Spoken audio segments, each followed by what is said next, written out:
Good afternoon, scholars. I'd like to go a little bit further into the 60s with you this afternoon, and so that we can pick up with the 70s through today next week before the AP exam. So just kind of a look on Eastern Europe, and Stalin's extends into Eastern Europe after the Second World War. Stalin died in 1953 of brain aneurysm, and was very aware that it was necessary for reforms to be made. And so his predecessor was Nikita Khrushchev, and he was the new leader after Stalin died. And what Khrushchev did is he completely changed things from what Stalin had done. When we think of Stalin, we think all-controlling, totalitarian, all-power. And Khrushchev not only introduced reforms and introduced de-Stalinization, but he also denounced Stalin, which was very shocking.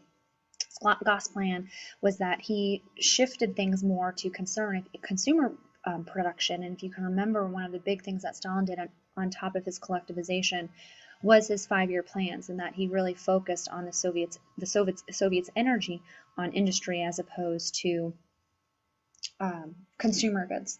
Now the quote I have on here, "We will bury you," this is up for debate because the translation could have been messed up, and that, he's talking about that, we're still in the Cold War. It's not like he's best friends with JFK or the American presidents, but "we will bury you."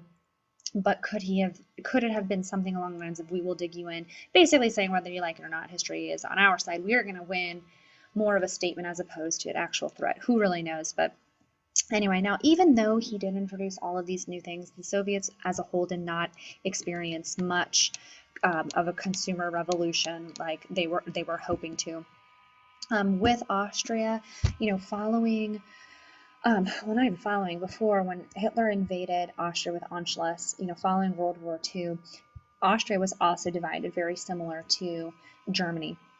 And then it eventually becomes independent. This is big. After 10 years, Austria got to get its independence. Both the Soviets and us, America, we tried to woo, independent countries, whether they're in Europe, whether they're in Asia, whether they're in Africa, promising them aid, think of the Truman Plan, think of the Marshall Plan. Soviets doing the exact same thing. When new countries are getting their independence in Africa, which we're not going to talk about today, but decolonization, who are they going to be friends with? Are they going to be friends with us, or are they going to be friends with them? Now, one other thing I want you to think about, it's on red here, is, think of if you, have all of these very strict rules at your school for uniform. There is a uniform police every single hallway. You're probably going to stay in good uniform. If you don't, you'll get infractions. 4 infractions means a Saturday detention. I'm 100% positive all of you would have perfect uniform.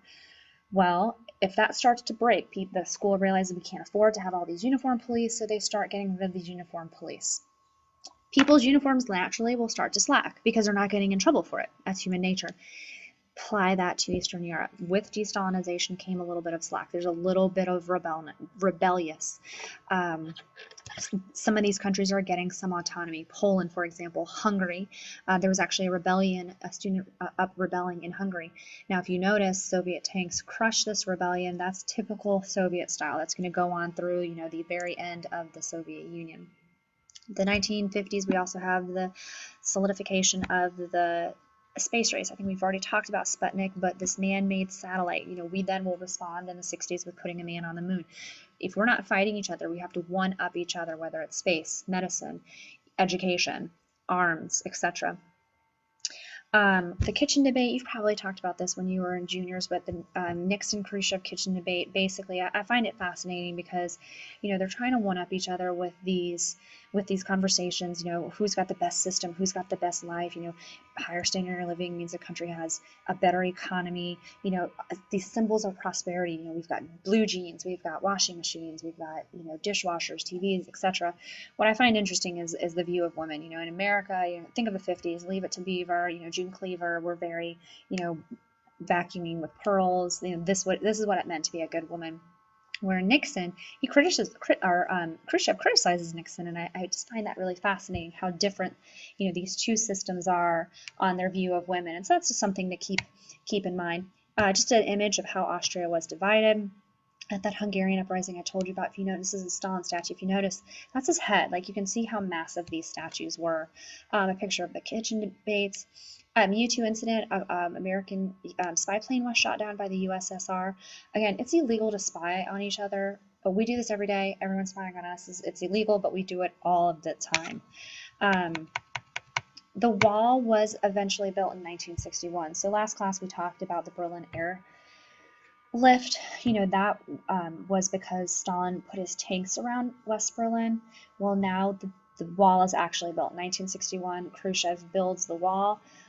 JFK announces like he's not going to abandon the West, but he completely allows this wall to be built. I have a couple pictures coming up. 1961, also a big year. This is the Bay of Pigs. We had Cuban refugees that we trained, and they were to go in and take out Castro. Unfortunately, Castro was not only expecting this, he was waiting for us, and it was embarrassing because most of our men were killed. So it was very embarrassing for Nixon. This then led into, as you can imagine, a definite split between our relationship with Cuba and pushed Cuba closer to the Soviet Union. And so, as a result, Khrushchev, the dictator of the Soviet Union, had missiles throughout Cuba. And we have pictures, we have aerial footage of these nuclear warheads. And because we had image of this, and now keep in mind, Cuba is 90 miles off the coast of Florida. This is very close for us, too close for comfort, so JFK ordered a naval blockade.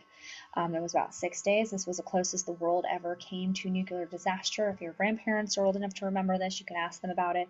Extremely tense time in not just American history, but in world history. Khrushchev eventually calls off, after about 6 days, like I said, calls off this, calls off his blockades, calls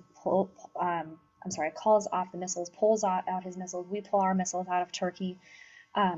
What I want you to know is that Khrushchev has been seen as erratic. Khrushchev has been seen as this very uneasy guy, kind of weak. I mean, he was one who called off this, this showdown. So he was overthrown. He was told while he was on vacation, actually, fun fact for you. And he was replaced with Leonid Brezhnev. And Brezhnev, we'll talk about him in a second, but it goes back to the way things were during Stalin's time. A good article on the quarantine versus blockade. If it's too small for you to read, I'll give you a copy in class.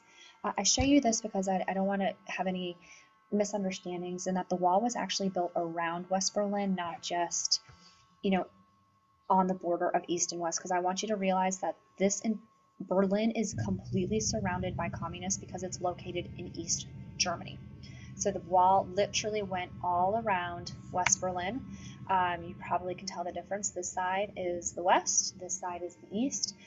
These men have guns. You are not allowed to cross over, over the side. You'd be shot down. The closest point that visitors could get, JFK visiting, you can hear his speech, you've probably heard it before. The Bay of Pigs, this is actually the place where we landed and embarrassingly lost. Castro, Batista was the dictator before Castro. He was overthrown. Castro, as you know, his brother Raul is the current leader of Cuba today. Nikita Khrushchev and Castro, again, because of the Bay of Pigs, put them together in a very, very, very close-knit relationship. This is the image I was telling you about, that we could see the missiles in Cuba. That's a cartoon for you. The red phone, I'm going to offer an extra credit video that actually, it's one of those underground series that I like so much, and you can actually see that he goes down into Russia, and you can see the phone that Khrushchev placed the call to call off the blockade.